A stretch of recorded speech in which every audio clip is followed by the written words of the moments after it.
ത്രിയേക ദൈവത്തിന് സ്തുതി. യേശുവിൽ സ്നേഹവന്ദനം. വേലി പൊളിച്ച ഒരു യുവാവിൻ്റെ കഥയുണ്ട്.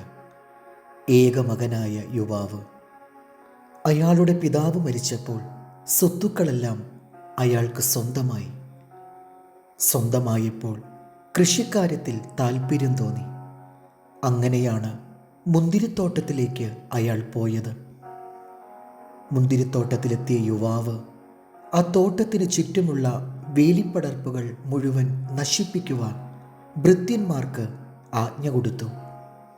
ഈ ചെടികൾ നമുക്ക് മുന്തിരി തരുന്നില്ല, അവ വെറുതെ സ്ഥലം മിനക്കെടുത്തുന്നു. അവ പിടിതുമാറ്റിയാൽ അവയുടെ സ്ഥാനത്ത് നമുക്ക് മുന്തിരി നട്ടുപിടിപ്പിക്കാം. മുന്തിരിത്തോട്ടത്തിൻ്റെ വേലിപ്പടർപ്പ് നശിപ്പിക്കുവാനുള്ള തീരുമാനം വലിയ നാശത്തിനും നഷ്ടത്തിനും വഴിതെളിക്കുമെന്ന് ഭൃത്യന്മാർ ആ യുവാവിനോട് പറഞ്ഞെങ്കിലും അവരുടെ വാക്കുകൾ അയാൾ ശ്രദ്ധിച്ചില്ല. വേലിപ്പടർപ്പ് മുഴുവൻ ഉടൻ നശിപ്പിക്കുവാൻ കൽപ്പന നൽകി. ഭൃത്യന്മാർ മനസ്സോടെ കൽപ്പന നടപ്പിലാക്കി.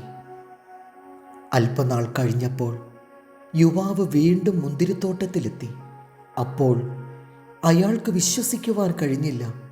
മുന്തിരിത്തോട്ടം മുഴുവൻ കന്നുകാലികൾ കയറി ചവിട്ടി നശിപ്പിച്ചിരിക്കുന്നു. മുന്തിരിത്തോട്ടത്തിന് സംരക്ഷണം വേണം. അതുവഴിയുണ്ടാകുന്ന ബുദ്ധിമുട്ടും നഷ്ടവും സഹിച്ചേ മതിയാകൂ. ഇതുപോലെ നമ്മുടെ ജീവിതത്തിനും വേണം ചില വേലിക്കെട്ടുകളും ചട്ടക്കൂടുകളും നിയമങ്ങളും. ഇവയൊന്നും നമ്മുടെ ജീവിതത്തിൽ ഇല്ലാതെ പോയാൽ ജീവിതം താറുമാറാകും. നിയമങ്ങളും ചട്ടക്കൂടുകളുമൊക്കെ നമ്മുടെ ജീവിതത്തിൽ അസൗകര്യങ്ങൾ സൃഷ്ടിച്ചെന്നിരിക്കാം.